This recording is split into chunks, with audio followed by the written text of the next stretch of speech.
नमस्कार, आप देख रहे हैं मनी 9 और मैं हूं आपके साथ गुंजन मित्तल।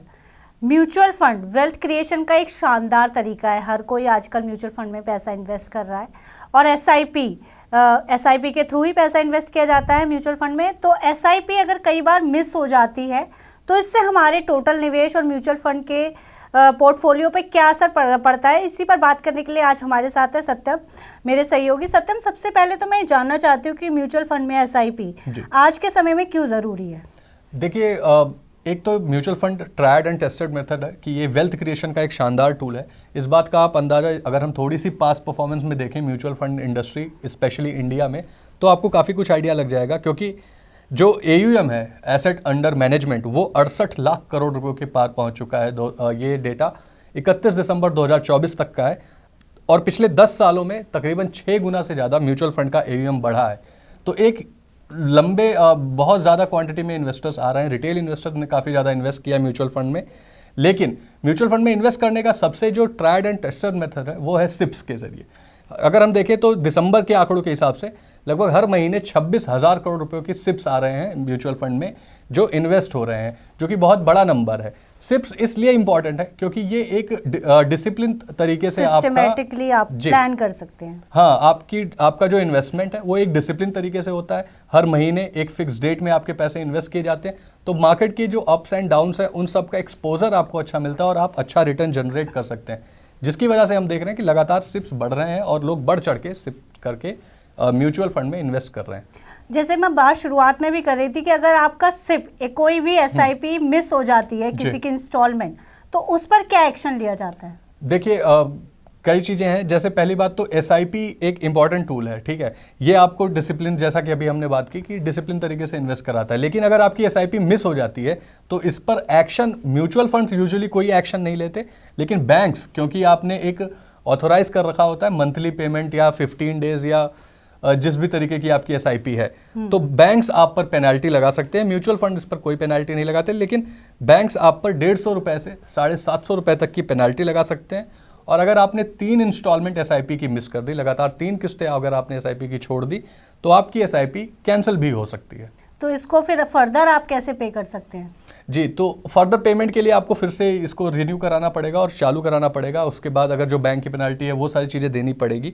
तो इस तरीके से आप कर सकते हैं, लेकिन आपका इन्वेस्टमेंट इसमें बहुत ज़्यादा सफ़र कर जाएगा क्योंकि इसके एसआईपी मिस होने के कई सारे इम्पैक्ट पड़ते हैं आपके पोर्टफोलियो पर। तो सिप कई बार मिस होने से क्या म्यूचुअल फंड निवेश पर भी कोई असर पड़ता है खास? जी, वही निवेश पर तो काफ़ी ज़्यादा इम्पैक्ट पड़ता है क्योंकि सीधी सी बात है, ये एक वेल्थ क्रिएशन का तरीका है। आप इसमें एक लॉन्ग टर्म पर्पज से, एक गोल के लिए, एक स्पेसिफिक गोल के लिए, किसी को घर खरीदना है, किसी को बच्चों की पढ़ाई के लिए सिप करना है, किसी ने अपनी शादी के लिए सिप कर रखी है, तो ये सारे तरीके से इन्वेस्ट करते हैं। अगर आपकी सिप मिस होती है तो आपके ये जो गोल्स हैं उन्हें अचीव करने में, फिनेंशियल गोल्स को, पहली चीज़ तो सबसे बड़ा इम्पैक्ट उस पर आएगा।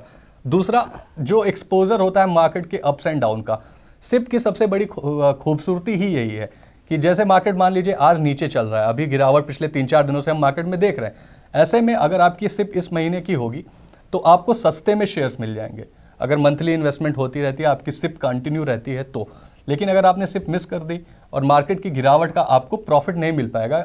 एट द एंड हम सभी को पता है कि मार्केट को बढ़ना ही है, लेकिन अगर आप सिप मिस कर देते हैं तो आप एवरेजिंग, जो हम बोलते हैं कि शेयर मार्केट में एवरेजिंग करनी चाहिए, वो मिस हो जाता है। इसके अलावा सिप मिस करने का एक और इम्पैक्ट पड़ता है आपके पोर्टफोलियो पर, वो है कंपाउंडिंग का। हम सभी सुनते हैं कि शेयर मार्केट में हमें कंपाउंडिंग का लाभ मिलता है, लेकिन जब आप सिप मिस करते हैं तो आपका जो इन्वेस्टमेंट है, जो अमाउंट इन्वेस्टमेंट का है, वो कम हो जाता है, जिसकी वजह से लॉन्ग टर्म में कंपाउंडिंग भी आपका अफेक्ट होता है और आप अपने गोल्स को अचीव नहीं कर सकते। अब अगर आपको वो गोल अचीव करने होंगे तो फ्यूचर में आपको एक साथ बड़े इन्वेस्टमेंट करनी पड़ सकती है। तो जिस तरह से किसी भी तरह की इंस्टॉलमेंट या ईएमआई अगर आप जो पेमेंट कर रहे हैं अगर वो नहीं हो पाती तो उससे आपका सिबिल इफेक्ट होता है, तो क्या कई बार सिप मिस होने से भी आपके सिबिल पर कोई असर पड़ता है? जी नहीं, क्योंकि ये एक इन्वेस्टमेंट है। सिबिल आपका इम्पैक्ट होता है जब आप लोन लेने जाते हैं, ईएमआई पे करते हैं, तब आपका सिबिल इम्पैक्ट करता है। लेकिन जब आप सिप के जरिए इन्वेस्ट करते हैं, इसमें अगर आपने एसआईपी बंद भी कर दी तो आपने जो पहले लगा रखे हैं वो मार्केट में इन्वेस्टेड रहेंगे, सेफ रहेंगे। ये भी इस सिप्स की अच्छी बात है कि अगर किसी कारण से आपकी एसआईपी मिस हो जाती है तो भी आपके पैसे सेफ रहते हैं, लेकिन इस पे कोई सिबिल पे इम्पैक्ट नहीं आता। आपकी इन्वेस्टमेंट पे, आपके गोल्स पे, फाइनेंशियल गोल्स पे इम्पैक्ट जरूर आता है। जी ये बताइए कि सिप को मिस ना करने के आपके पास कोई ट्रिक्स हैं? कुछ बेसिक ट्रिक्स ही हैं। जो सबसे पहली ज़रूरत तो ये है कि आपको बहुत ज़्यादा डिसिप्लिन होना चाहिए अगर आप सिप कर रहे हैं, क्योंकि ये एक डिसिप्लिन तरीका है शेयर मार्केट में इन्वेस्ट करने का, या किसी भी और टूल में, डेट और किसी भी तरीके का अगर आप म्यूचुअल फंड ऑप्ट करते हैं तो इसके लिए कुछ तरीके हैं जो मैं आपको बताना चाहूँगा। पहला है कि छोटी राशि से निवेश करें। कभी भी आपकी जो SIP है वो बहुत बड़ी नहीं होनी चाहिए, जिससे कि आपके अर्निंग्स पे इम्पैक्ट आए और आप अपने खर्चे, जो आपके फिक्स खर्चे हैं, उन्हें पेमेंट करने में प्रॉब्लम हो। तो इसलिए छोटी SIP वो आप पे बर्डन नहीं देगी, लेकिन लॉन्ग टर्म में आपके लिए वेल्थ क्रिएट करेगी, इसलिए छोटी SIP करें।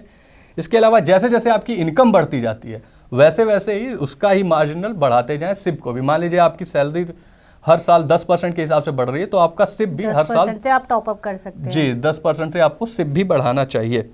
इसके बाद एक जो सबसे बड़ी गलती करते हैं ज़्यादातर निवेशक जिनसे भी हमारी बात होती है, कि वो सैलरी आने की डेट, अगर आप सैलरीड एम्प्लॉय हैं तो, और सिप की डेट में जो इंस्टॉलमेंट आपकी कटती है उसमें काफ़ी ज़्यादा डिफरेंस रखते हैं, जो कि नहीं करना चाहिए। यूजुअली आपकी जिस दिन सैलरी क्रेडिट होती है उससे 2 दिन या 3 दिन बाद की SIP की इंस्टॉलमेंट जाने की डेट को भी रखें, जिससे कि आपके अकाउंट में पैसे रहें और वो मिस ना हो। आपको मिनिमम जो बैलेंस है वो मेंटेन करना चाहिए सिप के लिए। और अगर आपको, सबसे इंपॉर्टेंट चीज़ मैं यहाँ पे ये बताना चाहूँगा कि अगर आपको, क्योंकि सिप हम लॉन्ग टर्म के लिए करते हैं 5 साल 10 साल के लिए, तो अगर आपको बीच में क्राइसिस फंड की ज़रूरत पड़े अचानक से, तो आपको अपनी सिप रोकना नहीं चाहिए।